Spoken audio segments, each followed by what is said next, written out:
देखिए, अगेन मैं यहाँ पे दोबारा मैं कहना चाहूँगा कि प्लेसमेंट को हम एक इवेंट के रूप में, प्लेसमेंट को हम एक गतिविधि के रूप में नहीं देख सकते हैं। वो कोई एक घटना नहीं है जो कि कोर्स के अंत में घटित होती है, बल्कि ये पूरी की पूरी एक यात्रा है जो वो 3 साल का सफ़र छात्र तय कर रहा है। और जाहिर तौर पे जैसा आपने बताया कि ग्रामीण परिवेश से भी छात्र आते हैं जिनके पहले की तैयारी शायद उतनी मुकम्मल नहीं होती है,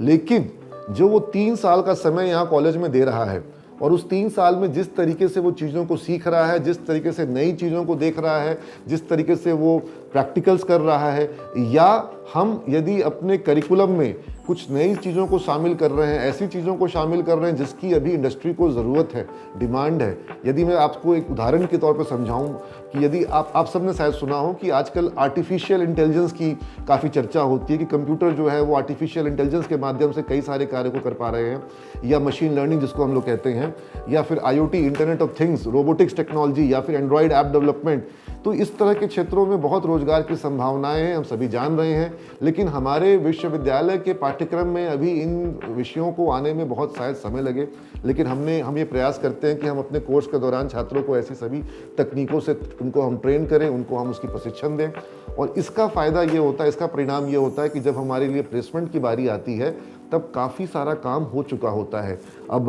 तकनीक के विषय पे मैंने आपको उदाहरण दिया, लेकिन यदि मैं आपको बताऊं पर्सनैलिटी को लेकर के, एटीट्यूड को लेकर के, छात्र के एप्टीट्यूड को लेकर के, मतलब उसकी मानसिकता, उसके विचार, इन चीज़ों पर हमें काम करना पड़ता है। उसके कैरेक्टर यानी कि उसकी सोच जो है वह यदि सकारात्मक नहीं है, और यदि वो अपनी तैयारियों को लेकर के, अपने प्रशिक्षण को लेकर के, तो ये पूरी लंबी प्रक्रिया होती है और इसमें काफ़ी कुछ साइकोलॉजिकल प्रोसेस होता है और इसका परिणाम हमें प्लेसमेंट के दौरान मिलता है। जाहिर तौर पर संस्थान को भी अपने स्तर से एग्रेसिव होकर के हमें कंपनियों को आमंत्रित करना, जो HR मैनेजर्स हैं विभिन्न, उनसे अच्छे संबंध बनाते हुए उनको ये आत्मविश्वास देना कि यदि वो हमारे संस्थान में आते हैं, पटना आते हैं, तो उनको अच्छे कैंडिडेट मिलेंगे। उनको हम रिक्वेस्ट करके बुलाते हैं और आज हमारे पास स्थिति है कि हमारी कई कंपनियों में एक ऐसा संबंध बन चुका है कि वो कंपनियां हमारे यहाँ साल दर साल हर साल आती हैं। जैसे अगर मैं आपको उदाहरण दूँ, विप्रो कंपनी पिछले 2012 से जब हमारा पहला बैच पास आउट हुआ था, तो उस साल हमारे यहाँ से 6 बच्चों को उन्होंने लिया था और पिछले वर्ष उन्होंने हमारे यहाँ से 223 बच्चों को लिया।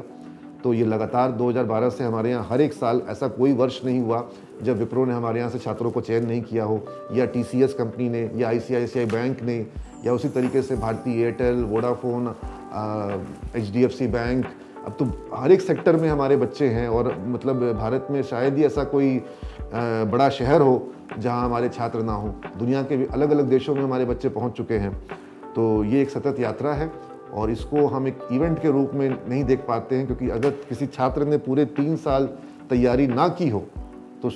अंत में जब प्लेसमेंट होंगे, जब कंपनियां आएंगी, तो उसे सफलता अचानक से मिल जाए, ऐसी स्थिति में तो हम नहीं हैं। जो बच्चे तैयारी करते हैं उनको सफलता मिलती है।